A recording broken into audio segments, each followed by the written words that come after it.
Informasi dari mancanegara, saudara, badai yang melanda kota Bahia Blanca, Argentina menewaskan 6 orang. Sebagian besar jalanan kota juga terendam banjir hingga puluhan keluarga mengungsi. Sebagian besar kota Bahia Blanca terendam banjir setelah 7 jam hujan deras dan 2 kanal meluap.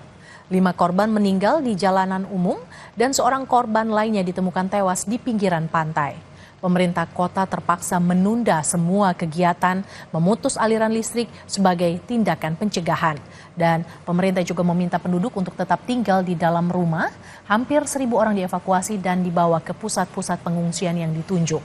Bahkan akibat banjir, saudara, sebuah rumah sakit juga terpaksa mengevakuasi sebagian pasien.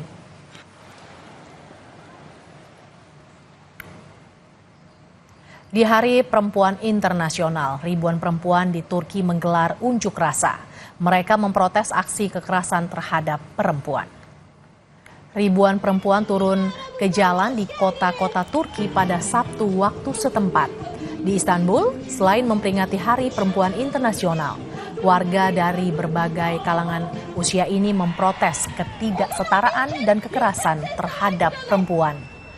Selain orasi massal, unjuk rasa yang digelar di Kadikoy juga diisi dengan menari dan bernyanyi.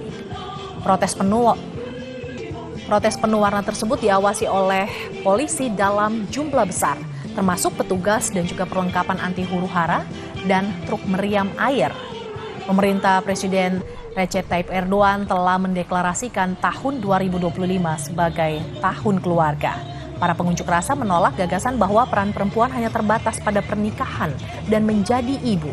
4 tahun lalu, Erdogan menarik Turki dari perjanjian Eropa yang dijuluki Konvensi Istanbul yang melindungi perempuan dari kekerasan dalam rumah tangga.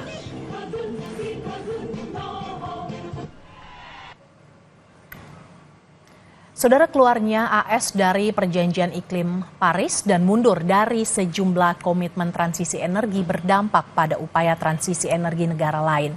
Meski langkah Trump ini tak mengejutkan, pakar khawatir komitmen transisi energi negara lain termasuk Indonesia akan terpengaruh. Berikut liputan tim VOA. Nations explaining that we are withdrawing from the Paris Climate Treaty. Di hadapan pendukungnya, Presiden Donald Trump tanda tangani instruksi Presiden yang menarik AS dari Perjanjian Iklim Paris sesaat setelah diambil sumpah jabatnya. Pandangan kebijakan Trump ini dipaparkan oleh Kepala Badan Perlindungan Lingkungan AS. Our mission is simple but essential: to protect human health and the environment.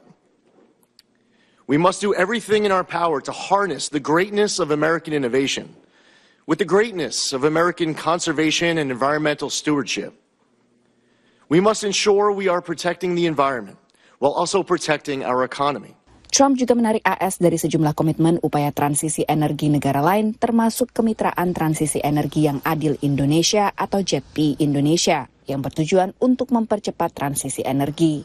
Meski demikian, Indonesia tetap berkomitmen untuk melanjutkan mekanisme transisi energi. JETP itu jangan diindikasikan itu hanya Amerika.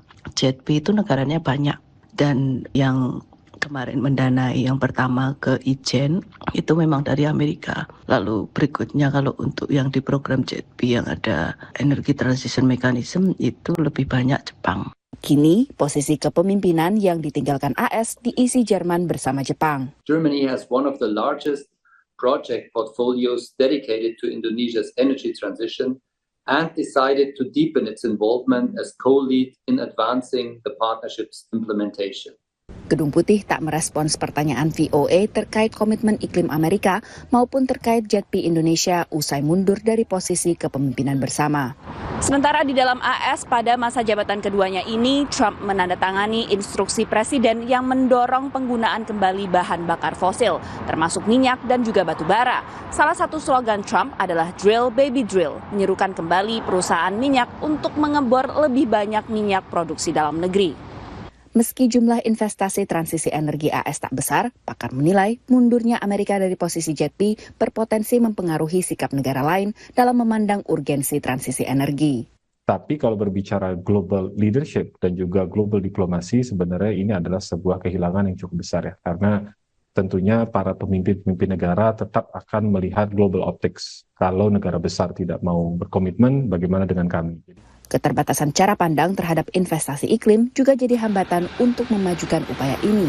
Fundamentally, orang Indonesia dan politisi kita harus diyakinkan bahwa transisi energi adalah perkara competitiveness, bukan perkara climate. Dan ini bagian yang kayaknya di Indonesia masih belum nyampe gitu. Kita masih berkonflik gitu, apakah misalnya kita bisa membangun kawasan industri hijau. Satu aja contohnya.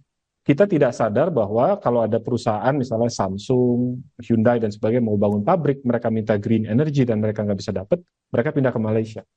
Data Sekretariat JETP Indonesia menunjukkan hingga Juni 2021 terdapat sekitar 281,6 juta dolar yang sudah didistribusikan ke 40 program yang dikelola 5 institusi keuangan dan 8 badan pelaksana. Dari Washington DC, Virginia Gunawan, Rifan Dwi Astono, dan tim VOA. Saudara, informasi tadi sekaligus mengakhiri Kompas Siang hari ini. Saya Imron Fadilah. Saya Mercy Tiraya undur diri. Terima kasih. Sampai jumpa.